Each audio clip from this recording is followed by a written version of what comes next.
안녕하십니까. 지식산업센터 전문기업 지산엔 박희성 대표입니다. 2019년 9월 3일 화요일 두 번째 영상 잠깐 준비해 보는데요. 지식산업센터를 분양을 받으실 때 분양을 받으실 당시와 입주할 때의 시간차는 대략 2년에서 3년 정도의 차이가 납니다. 건물이 클수록 오래 걸리고 건물이 작을수록 조금 걸립니다.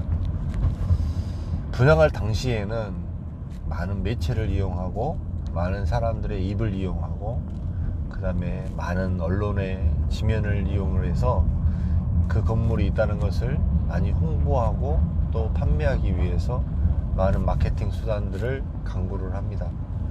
그런데 그 건물이 입주하게 될 때 2년 후, 3년 후에는 그 건물이 이제 육안으로 보여지는 것 이외에는 이 건물을 마케팅하거나 이 건물이 좋아서 입주하거나 하라고 하거나 이 건물을 홍보하거나 그러한 행위는 하지 않습니다.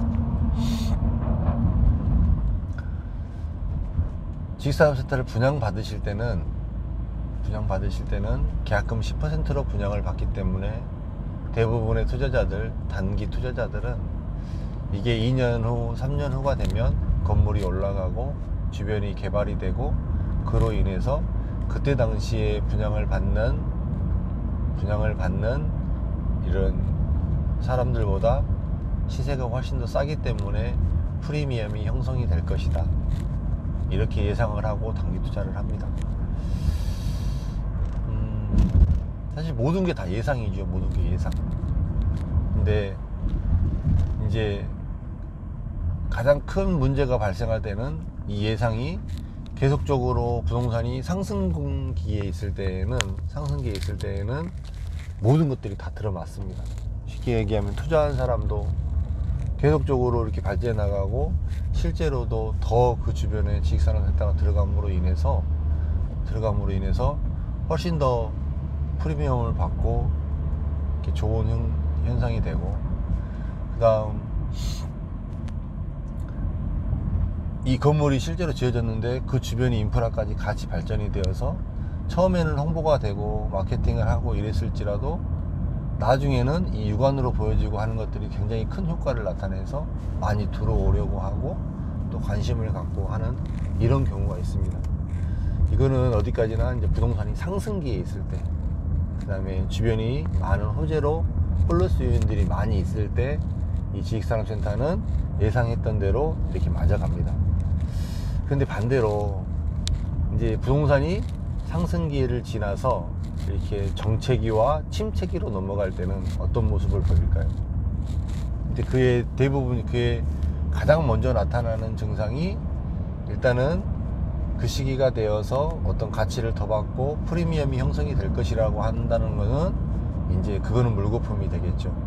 그분은 이제 투자한 금액에 대해서도 이제 이자 보전도 안 될 뿐더러 원금이 회수까지, 잘못하면 계약금을 포기하는 상태까지 갈 수도 있는 이러한 상황이 갈 수도 있고요. 그 다음에 이제 실제로 분양을 받아서 입주를 하는 사람 입장에서는 이 건물이 이제 특별한 호재가 없고 부동산의 움직임이 전체적으로 바닥이었기 때문에 그 건물에 입주하려는 사람들이 많지 않다라고 이렇게 생각이 되면 이제 임대 투자하고 이렇게 들어갔던 사람들에게는 상당히 어려움을 초래할 수밖에 없습니다. 이제 그 임대를 맞출 수 있는 방법도 없고, 그 다음에 이 임대를 맞출 수 있도록 어떤 대외적인 마케팅을 한다든지 이런 부분을 그 누구도 나서서 해주지 않기 때문에 모든 것을 다 개인이 해야 되는 건 개념이죠. 분양을 받을 때 당시에는 그냥 모든 게 다 사실은 쉽습니다. 결정하기도 쉽고 일단은 부담되지 않고.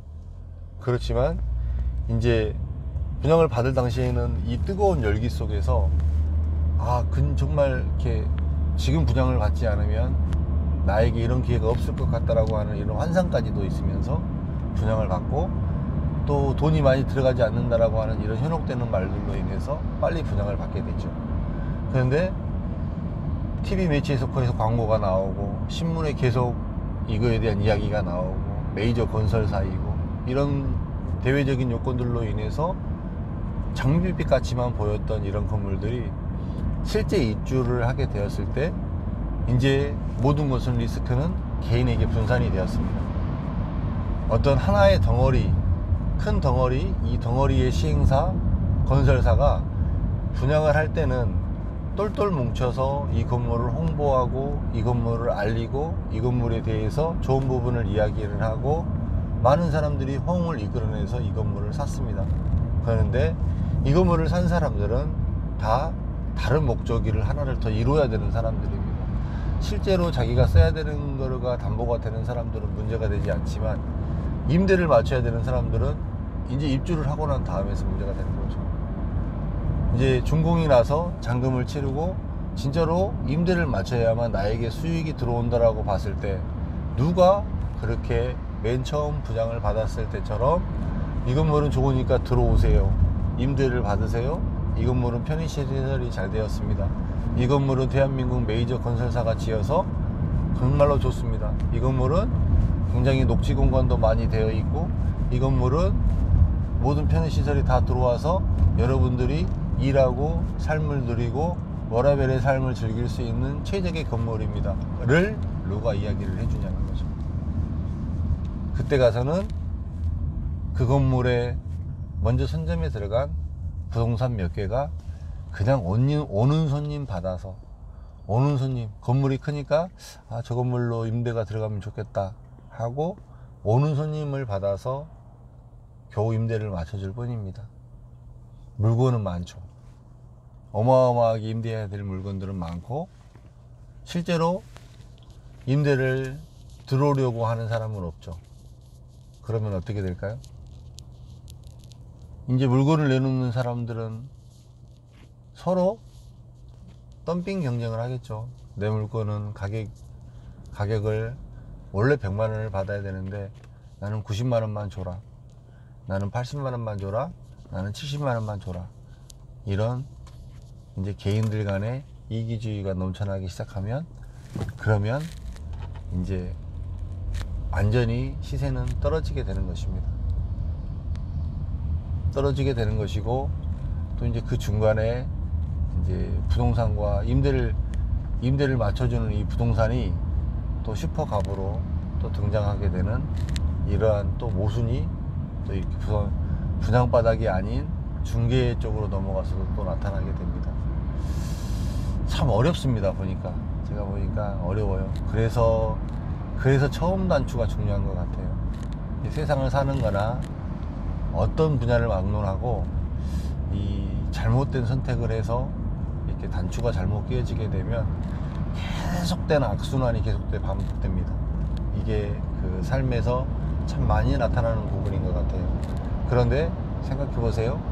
역으로 정말 좋을 때 잘 선택을 했어요. 그러면 내가 임대를 뭐 굳이 찾아다니지 않아도 워낙 좋은 물건이고 하기 때문에 임대를 서로 쓰겠다고 나타나는 사람들도 있습니다.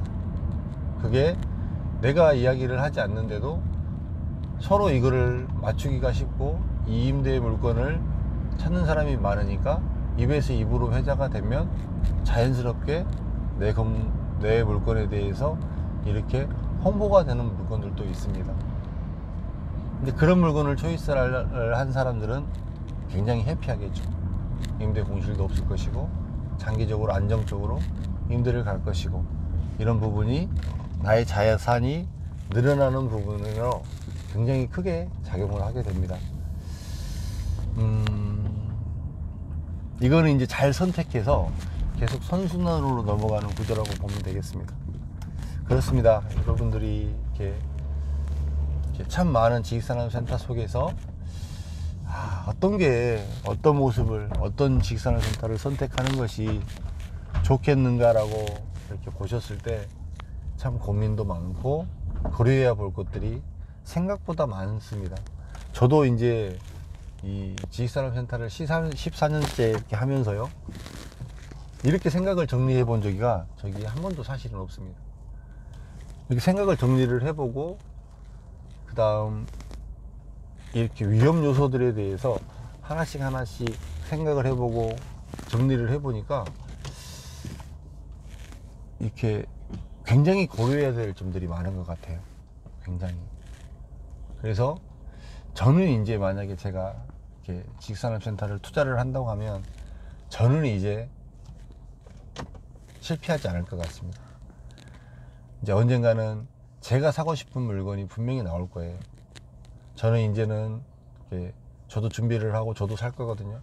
근데 과거에 이제 돈이 많았을 때 내가 가장 잘하는 이 지식산업센터를 사지 않았던 후회를 다시 반복하지는 않을 거예요. 정말로 좋은 물건이고 리스크가 없는 물건이라면 이제는 저도 살 겁니다. 그때가 되어서 제가 선택할 물건은 이런 물건이다라는 것도 논지를 한번 드리도록 하겠습니다. 오늘 영상 여기서 마치고요. 건강한 하루 되시기를 바랍니다. 감사합니다.